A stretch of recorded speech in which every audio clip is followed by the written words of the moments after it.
some morals that you think maybe for Black families in America that should have been passed down, but maybe weren't? Well, I think that we've lost a sense of community within the African American family.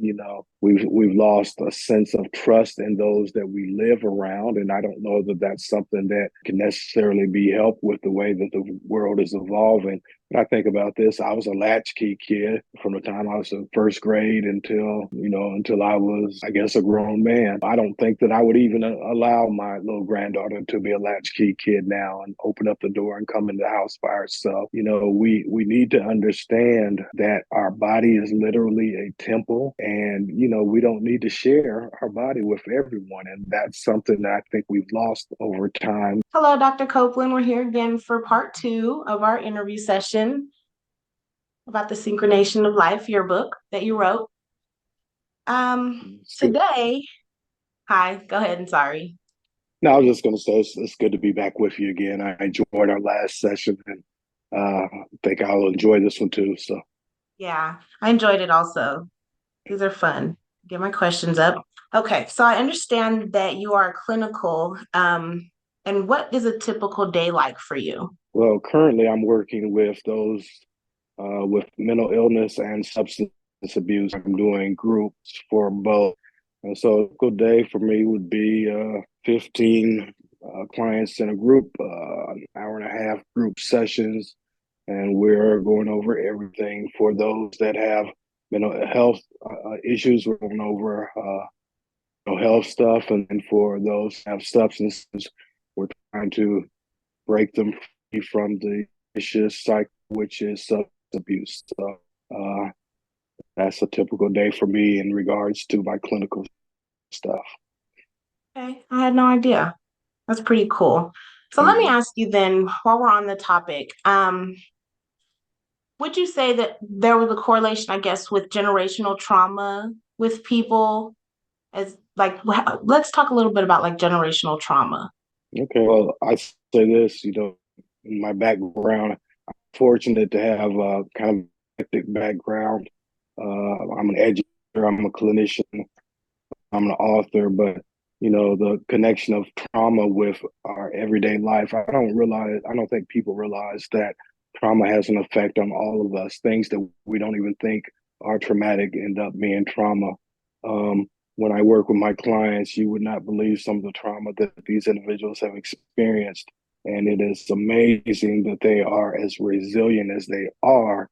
But the fact is that the trauma is really the core root of what they deal with when you have been neglected, or you've seen your father uh, abuse your mother, or you've seen your mother shoot your father. I mean, these are things that I come across every day, and for us as African Americans within our families, we know that we dealt with trauma because we've been oppressed in this country since we were brought over here in the 1600s. So, yeah, trauma is a big part of our family, our journey, and it's a big part of all of us. And I even think I saw some like more current research that's been done too, that when we're inside of our mother's womb, that, I guess for women, like, we're born with all of our eggs. And then so when we're inside our mother's womb, we somehow experience that trauma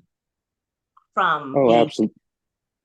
Absolutely. It's very similar, uh, when I remember when my wife was pregnant with our children, we would read to them early on, and now we have these avid readers. Well, of course, if you put that in the reverse, then you have the mother who's exposed to trauma while the child is in the womb. Of course, the child is going to be to that trauma. So I would think that there would be a definite correlation with that also.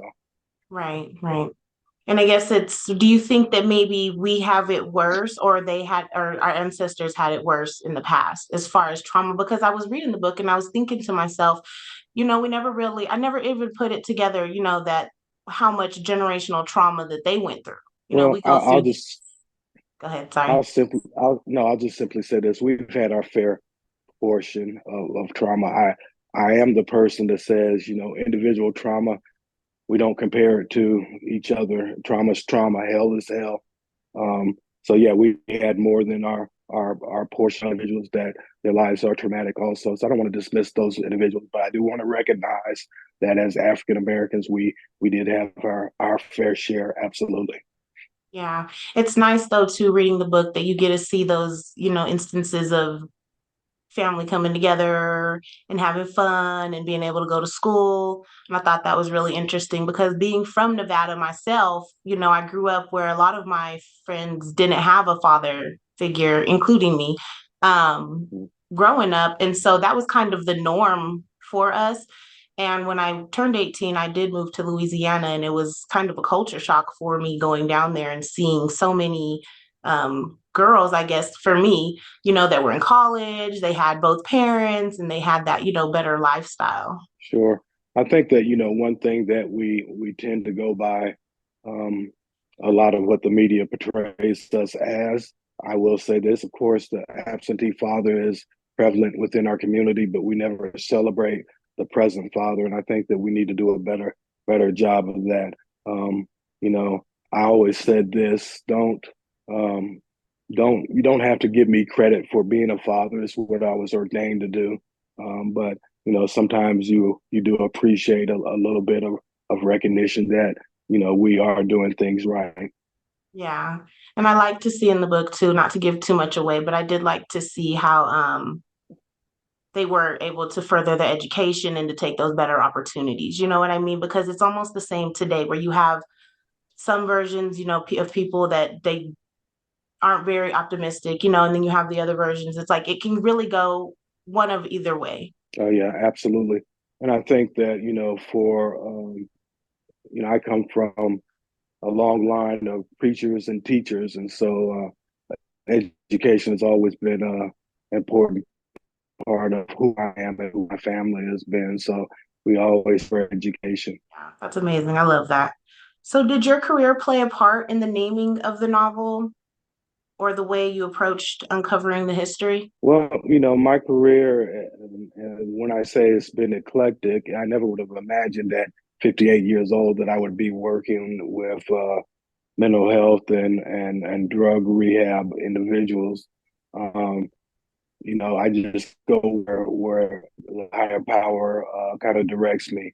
And so for me to say, I would say this, my life has been a number of synchronized events. I just kind of follow where the higher power takes me. So I don't know that it had anything to do with the actual naming of the novel. As I said, that probably came from something within me, something within someone else, something within a higher power. But my life has been a series of synchronized events. I don't dismiss any of them. So, what are some of the biggest challenges you faced while writing the book? Just simply time, just trying to make time for it. Um, with this novel, I will say this: I never had any of the writer's block that people talk about. It just kind of came freely. But with me being a individual that is full time employed and working and family and church and all those types of things, just making the time to sit down and write. Sometimes I'd be up at night in the bed with my computer on or my phone and just kind of tapping in a few notes and so you had to make use of the time that you had. So that was probably the biggest challenge was the time constraint. And then I'm also a perfectionist, so just reviewing and reviewing and reviewing and making sure that it sounded right or that it was the way that I wanted it to be portrayed. That was also another issue that I had. Well, you did a fantastic job because, the details Well, and, thank you. the way that they were thinking and some of the things that they were going through was really good. Well, thank you. So, what did you hope your readers will do differently maybe after reading your book? I'm very hopeful that one that we'll kind of start realizing that we're not too different in this human space. This is a novel about an African American family, but I hope that it resonates and permeates throughout all racial lines and ethnicities. You see John Thomas DeLoach, who is Caucasian individual, and he's also a part of this family. You see how he navigates and finds his place, and you may have judgment in regards to how he finds his place, but he was definitely a part of the family, and he was in his own way a loving individual. And I think that he, in the end, you see that he received some of that love back, especially from his daughter Bessie. Yeah. And that's why that I was thinking about that generational trauma also, because I couldn't imagine, growing up right.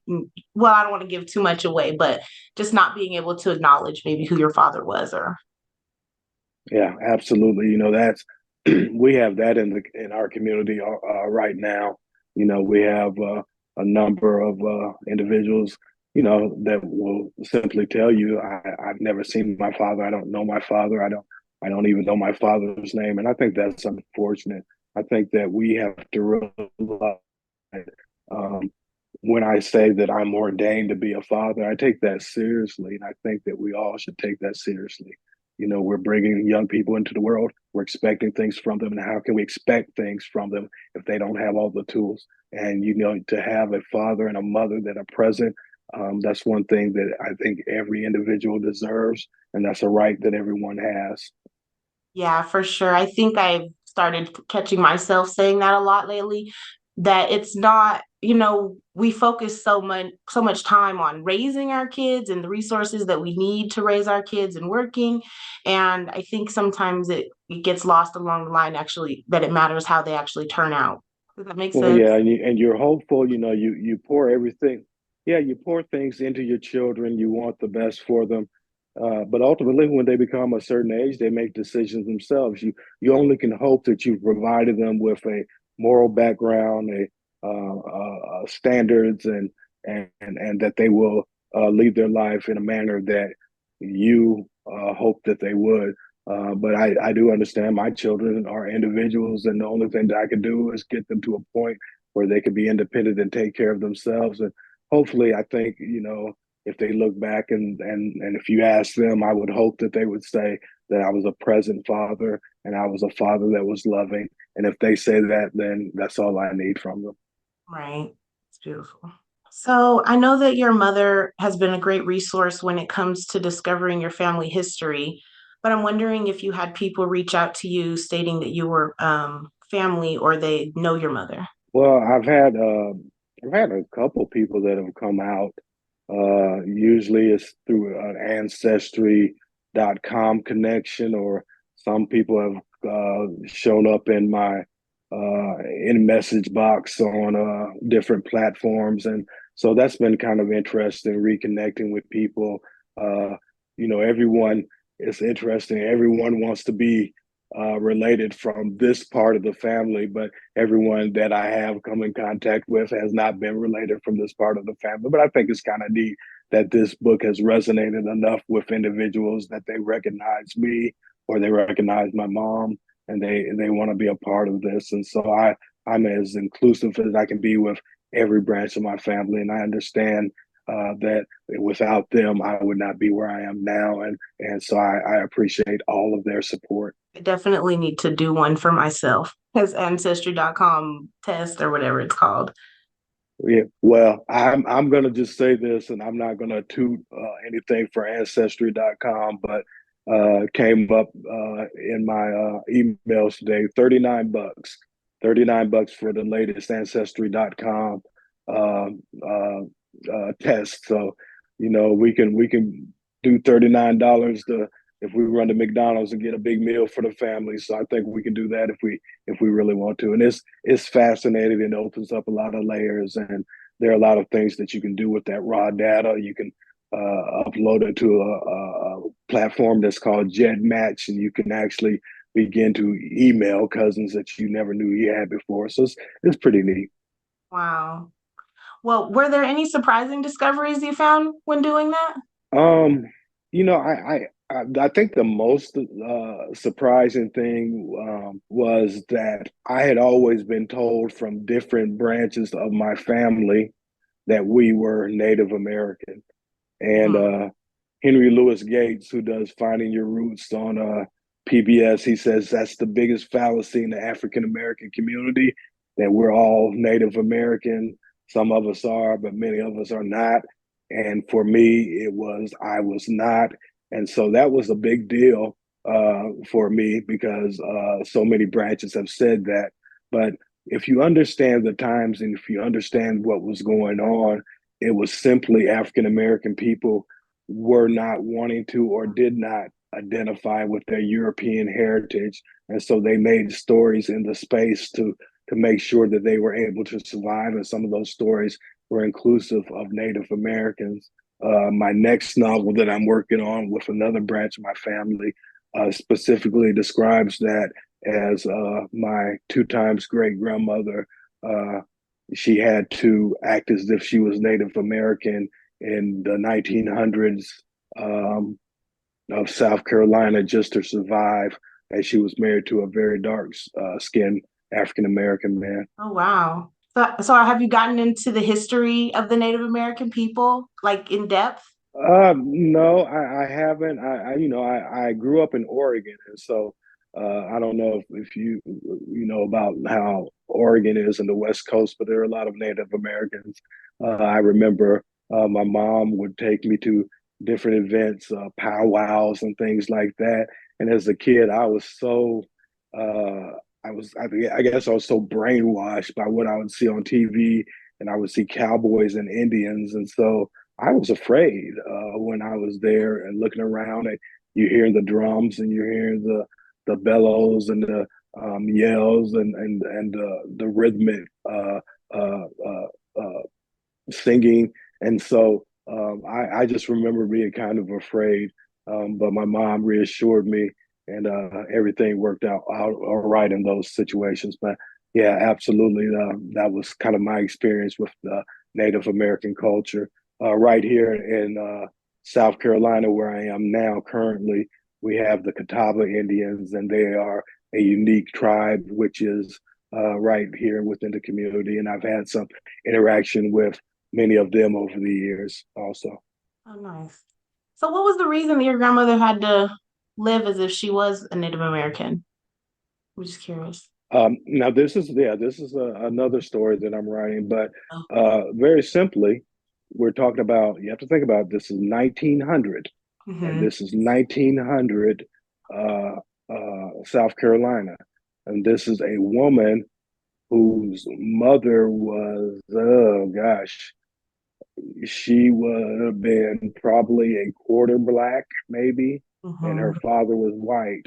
And so instead of my great grandmother, I'm sorry, my two times great grandmother looked white, presented as white, and so she had to make an excuse in regards to be with this black man. And the excuse was she couldn't be a white woman being with this black man. And so the best thing that she could do to ensure the safety of her family and her children was claim that she was Native American, and somehow that made it better and okay. And so that was the reason that she did that.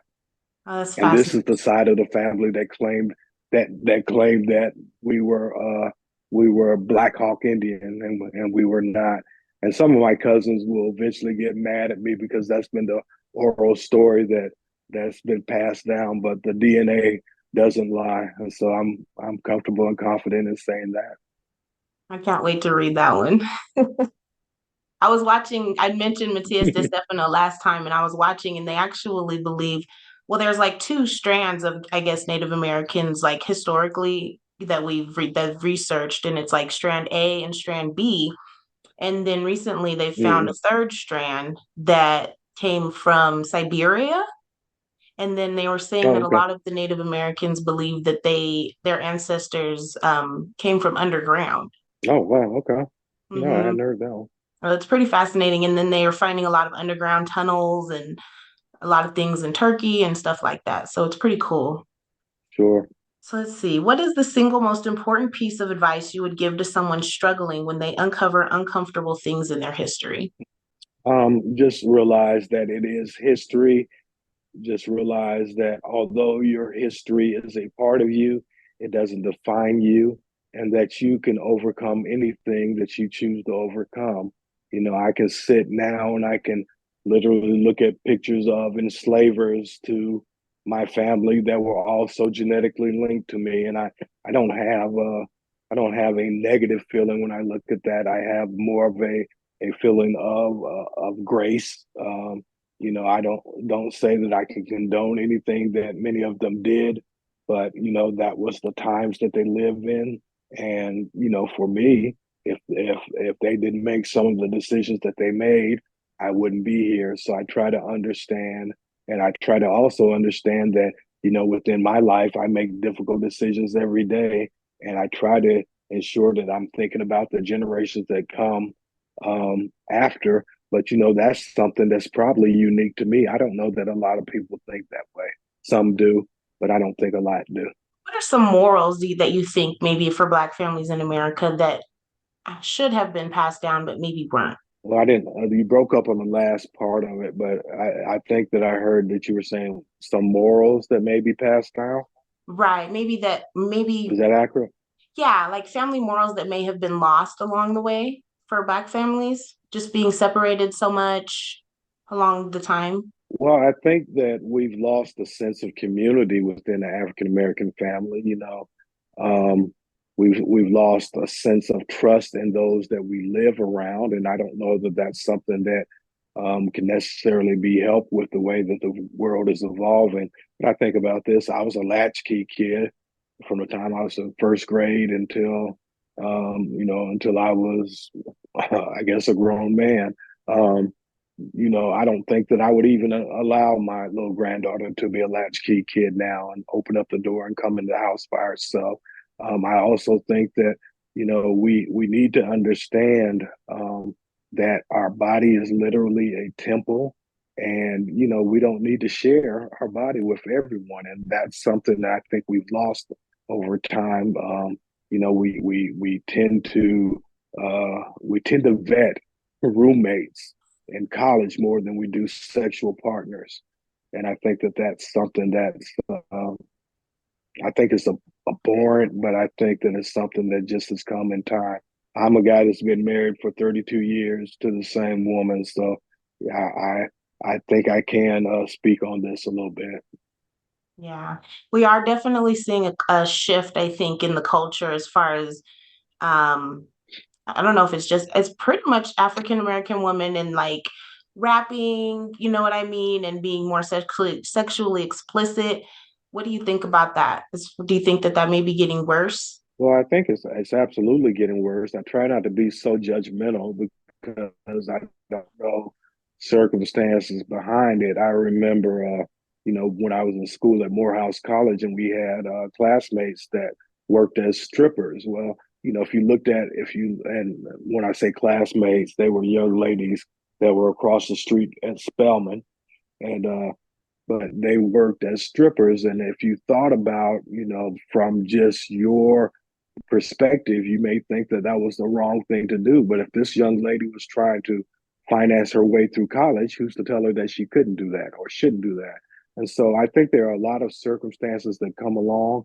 I wish that young ladies had better self esteem, better self value, and understood their worth. Because I think a lot of times, if they did have that, some of the decisions that they possibly have made, they would make. And so that was one thing that I tried to instill in both my kids was, you're not any better than anyone, but you're just as good as everyone. And that was something that I got from my grandfather. He used to tell me that. Yeah, I find myself thinking that sometimes too, because, sometimes when we're from where we're from, I think that we don't believe that we're as deserving as others. We are as deserving. If it's at all possible, we may be more deserving with some of the trauma that we've gone through, especially within this country, and our survival over these uh, last centuries. It is absolutely amazing that we are still here and we are still walking, and so many of us have stories to tell, because literally our race could have been obliterated with some of the things that we went through when we came here, or I say when we came here, when we were brought here. Uh, starting in the 1600s. Yeah. And then on the flip side of that, though, I do also feel like more and more we're seeing fathers, African American fathers stepping up, doing better, than traditionally in the last maybe decade or so. What do you think about that? Yeah, well, I think that there's kind of been this regrouping, and we're almost challenging each other to do a better job. I think that what's happening is you're having a generation of some fatherless young men who realize how important their father was or would have been to them, and they're doing their best to break the cycle. So I commend each and every one of them for doing so. And then I just challenge the young men that aren't, just to think about, what do you want? What would you like to have from your children? What will be your legacy? What will you desire from them? Because there will be a time, and each of us cannot escape it unless we die early, but that we'll be old and we'll be looking for someone to care and to love us. And will you have been the person to do the things to have your children do that to you or to love on you? And so I think that we really need to, it's about a self perspective. It's about also for African American males, fathers, it's about self love and compassion for ourselves. We have to love ourselves before we can love and take care of others. Right. So let's talk about maybe loving yourself. What does that mean to you? Well, loving myself or loving uh, yourself literally means that I give myself grace for the mistakes that I've made in my life. I understand that they were part of a learning process. I don't sit in the past. I push forward to the future, and I also just take care of myself. So I do things that I like to do. I try to challenge myself in ways that I want to be challenged, and I try to meet life on life's terms. I try to live life on life's terms. Life is going to come at you all types of different ways. It may be positive or negative, but guess what? You're going to have to deal with it. So if you learn to live life on life's terms, you love to have some self compassion and some self love for yourself. I think you can have this amazing life. And I'm proof of that. I love that because, I think a lot of young women go through relationships and different situations in their lives where they shouldn't be involved in those situations. They see the red flags or whatever. And then a lot of times people will tell them, you need to love yourself. And I remember a time in Mm, my life where I kept hearing that. And I just, honestly, I didn't know what that meant, so I never really heard it drawn out. mm. The older I've gotten more into what it is, and like you don't put yourself like you wouldn't treat a friend a certain way. You don't treat yourself that same way. You know what I mean? So that was something I had Exactly. to. And you build this routine, and you have this level of structure, and people think it's silly, but you give yourself self affirmations. If you're looking good and you look in the mirror one morning, you're looking sharp, you say, "Hey, dude, you're looking good." You give yourself that level of encouragement that you would give a close friend, and you understand that you are the closest friend that you're going to have other than your higher power in this life. Yeah. So do you think that maybe our ancestors struggled with that? Or do you think that was a concept for them to love Oh, themselves? I don't think our ancestor could even tap into that most of the time. They were tapping into trying to survive day to day. They were tapping into the fact that here comes the master to beat me, or there comes the master to rape me, or whatever. I don't think that we even had the opportunity to even have these concepts or to think of these things unless we could remove ourselves in a manner that some of our greatest individuals had the capacity to do so.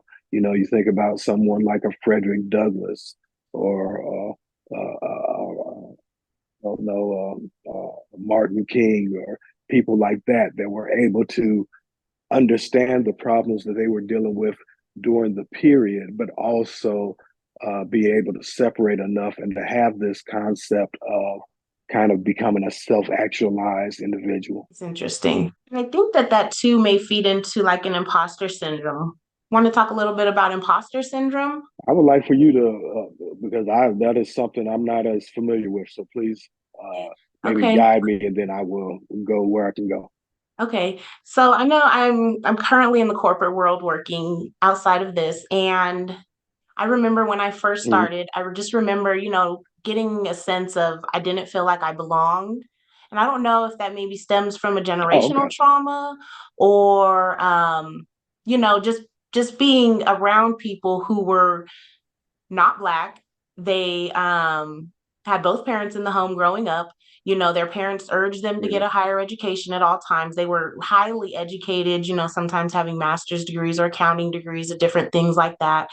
And just me coming in with an associate's degree, I'm a first generation graduate.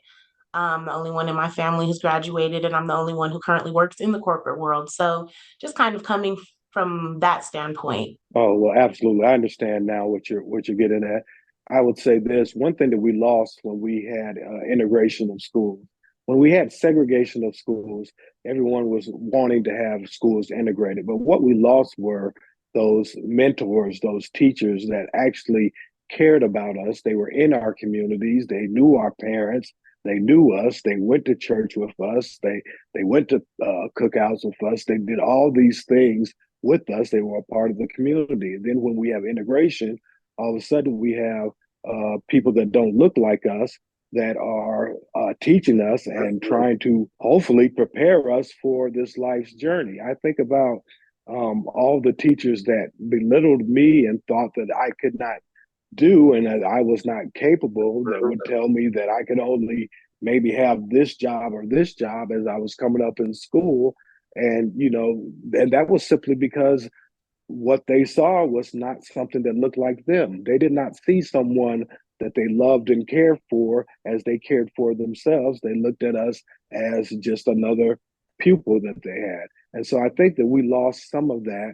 And I think when you're talking about the imposter syndrome, I think some of that probably stems from us not feeling great, not feeling capable, not having people to push us to say, hey, you can do this, but you're going to have to work hard. And I know you can work hard because I've done it too, and I'm going to help you along the way.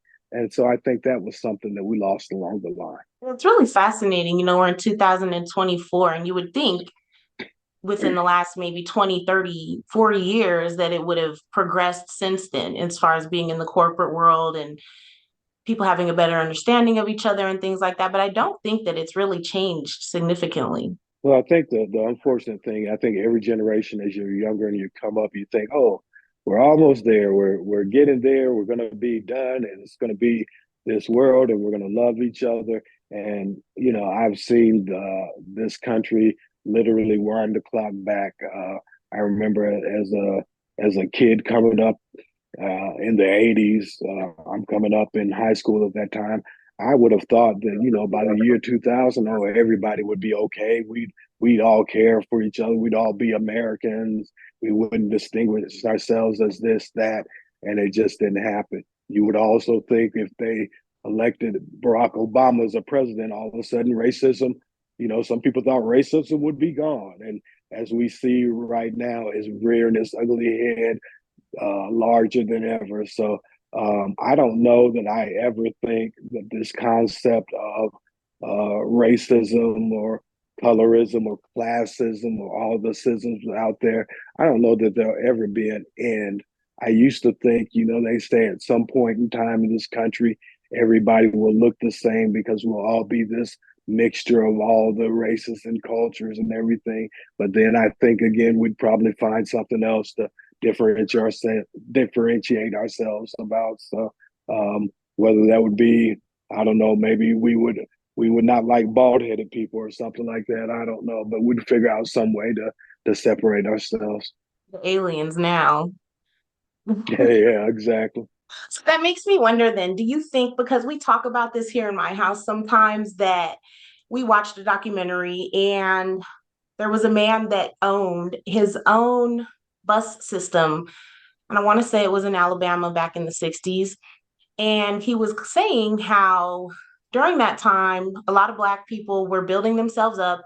They owned their own businesses. Black people used to spend their money with other Black people, and they were supporting Was each other. was that in Durham, North Carolina, by chance? I can't remember. I'm gonna have to go look back at it. I feel like it may Okay. have been. It may have been. It was a man Okay. and his son, and they had started their own busing system. Yeah. And Yeah. he really was saying, everyone was thinking that integration would be so wonderful because we would be equal. But he was saying it really set us back because a lot of the Black people lost their businesses. And a lot of Black people ended up spending all of their money with white America. So, do you believe that separate but equal may have been better? I don't know that I have the mental capacity to even try to figure that one out. I just know some of the things that we did lose when we did integrate. The whole concept of separate but equal. See, I'm the person that believes that race is a man-made construct. I don't think we all ever should be separate, but it is the reality that we live in. I know I'm an African American male. I navigate like an African American male. But I do think that, we should all be equal. We should all have the same opportunities. But I just simply say this: when we did begin the process of integration, I don't think people really put thought into what that was going to mean for communities. Right here in Rock Hill, South Carolina, we had Black Street, and Black Street was, you had the Black pharmacists, you had barber shops, you had doctors, you had dentists, you had all these things within this little community within Rock Hill, South Carolina. And now we're here at this point in time, and that's just a memory. Those places are gone. People can't even imagine that you had those types of businesses within the community, all Black owned, all literally in one area of town, and people were prospering. So, I don't know. I don't pretend to think that I have all the answers, but I just know we didn't have enough thought go into the whole concept of what it was going to look like to integrate and what it was going to do to the generations that came next. And so I wish that there was more thought that went on during that period of time. But we were so adamant about just wanting to be equal that I don't know that people were even thinking along those lines then. Right. When I used to live in Alabama, we used to have the people on the side of the road selling fruit, and they used to tell us those stories, how, we need to start spending more with Black people. We need to have our own banks. We need to do our own things. Do you think that that Mm-hmm. would be beneficial? Oh, I think it's always beneficial for individuals to support their own communities. I think that that is something that, if we look at it within the larger diaspora, if we look at white individuals, they've had the good old boy network forever, and they always what will kind of elevate people that they know. They will do business deals with people that look like them, and so absolutely, I think that that is something that is important. I think that unfortunately we're not in the position to do so a lot of times. And then if we are in the position, many of us don't have the need or the feeling that they need to do so. Thing I did want to talk about was the level of generosity and trust that I seen in some of the characters in the book, and how that's definitely not the same as it used to be. And they say even in India, it's like it's normal to knock on your neighbor's door and maybe ask for an egg. It's more expected. And they wouldn't, if you did so in Africa also, like if you do knock on your neighbor's door and ask for something that they don't think like you don't have, it's just the norm. And I really did like seeing that in the book, the level of generosity and kindness that was coming from people who maybe didn't have a lot to share or have a lot to give. Well, and it's interesting. Usually, those are the individuals that do give. When you don't have a lot, the concept of giving and the concept of loving and caring, I just believe this: the more that you do of that, the more you receive back in return. And so, if I can give, if I can care, if I can love, and it's not detrimental to me and my existence or detrimental to me and mine, then why not do it? Because I think it's the way that we're intended to be as human beings. I don't think we're supposed to be these mean, malicious people that hate filled and not liking each other. I just don't believe that that's, the God of my understanding did not make us to be that way. And so I am not perfect by any means, but I do aspire to be a better version of me every day. Same here. I always find that too. I feel like the less I have, the more willing I am to give. And the more I have, the more I want to kind of hold on to it. Right. And I think, and this is interesting. The As a father, you want your children to have everything that you've worked hard for in your life, and so I do want them to have access to everything, but I also want them to have a little bit of a work ethic. I don't want them to say, "Well, dad and mom are going to leave this legacy for us, so we're not going to have to work hard." I want them to work hard, and then I want them to take whatever we're fortunate enough to leave them or give them, and just make it better for the next generations, and just on down the line. I think that's what my charge has always been, uh, in regards to giving, within my family diaspora, and also the generations that come next. I think it's always like that. Well, not always, but I think it tends to be like that more when you have the first generation that didn't have everything and then they want their kids, to have everything, but they always are worried about that work ethic. You see that with like famous people sometimes when they come up without anything and then they have all of this money once they make it. Well, then the other part, you have to realize this, and I learned this a long time ago. Money's not going to make you happy. If that's the case, then we look at some of the tragedies that we've had with those that have had substance abuse issues. If money was going to make you happy, then Prince would still be here. Prince dies of an overdose. If money makes you happy, Michael Jackson would still be here. Michael Jackson dies of an overdose. If money makes you happy, Whitney would still be here. You can go down the list. So it's not about money.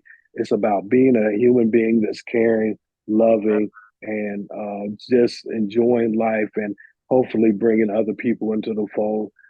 That's where the real richness, I think, is. Now, of course, if you can make money along the way, absolutely you do that.